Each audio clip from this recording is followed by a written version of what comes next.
Si vous êtes ménopausé et que vous n'arrivez pas à perdre du poids, c'est pas de votre faute. C'est tout simplement que la méthode qu'on vous propose n'est pas la bonne. Vous ne pouvez pas perdre du poids une fois ménopausé, comme quelqu'un qui aurait 10, 15, 20 ans de moins que vous. C'est pas possible. Vos hormones fonctionnent complètement différemment. Le premier réflexe à avoir, selon moi, dans votre cas, c'est d'apaiser les pulsions sucrées. Si vous vous battez contre vous-même, que vous essayez de ne plus jamais manger de sucre, d'ailleurs c'est une connerie, hein, le sucre n'est pas votre ennemi, aucun aliment n'est votre ennemi, votre cerveau va rentrer un peu en opposition avec vous-même. Vous allez tenir un jour, 2 jours, une semaine tout au plus, et vous allez vite être pris par les pulsions, par les envies de sucre. Le problème, c'est que derrière, vous allez craquer, vous déséquilibrez votre alimentation bien évidemment, mais surtout vous perdez du temps et vous perdez confiance en vous. Donc pour éviter ça, mangez suffisamment, arrêtez de vous priver et faites aussi attention à la composition de vos repas. Il faut des protéines, il faut des fibres, il faut du bon gras à l'intérieur. Ça, c'est vraiment super important. Deuxièmement, dans votre situation, c'est important que vous relanciez votre métabolisme, c'est-à-dire votre capacité à perdre du poids, pour faire simple. Peut-être que ce métabolisme, il est ralenti, voire bloqué, comme je l'entends parfois. Il peut pas être bloqué, vous seriez morte sinon, mais bon bref.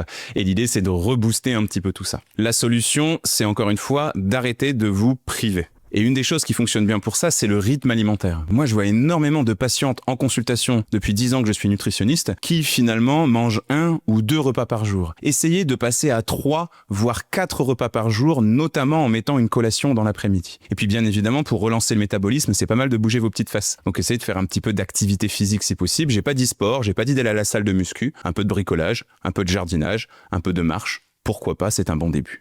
Et puis troisièmement, pour relancer la perte de poids pendant la ménopause, il faut réparer, il faut apaiser un petit peu l'inflammation. Il est possible qu'au fil des années, notamment si vous avez enchaîné les régimes, notamment si vous avez aussi consommé beaucoup d'aliments industriels qui contiennent beaucoup d'additifs, donc de produits chimiques, vous ayez un petit peu abîmé vos intestins. Et le fait de les abîmer comme ça au quotidien, ça peut créer quelque chose qu'on appelle de l'inflammation chronique, parce qu'elle a lieu un petit peu tout le temps. Le premier problème, c'est que déjà que vous stockez davantage de gras au niveau du ventre à la ménopause, ça va accentuer ça, parce que vos intestins sont gonflés, donc prennent beaucoup plus de place. Et puis le deuxième problème, c'est que la perte de poids va être beaucoup plus compliquée, parce qu'en fait, la perte de poids, elle se passe notamment dans vos intestins, notamment dans votre ventre. Donc le problème, c'est pas vous, le problème, c'est pas l'âge, le problème, c'est la méthode. Allez, moi je vous retrouve demain, d'ici là, n'hésitez pas à vous abonner.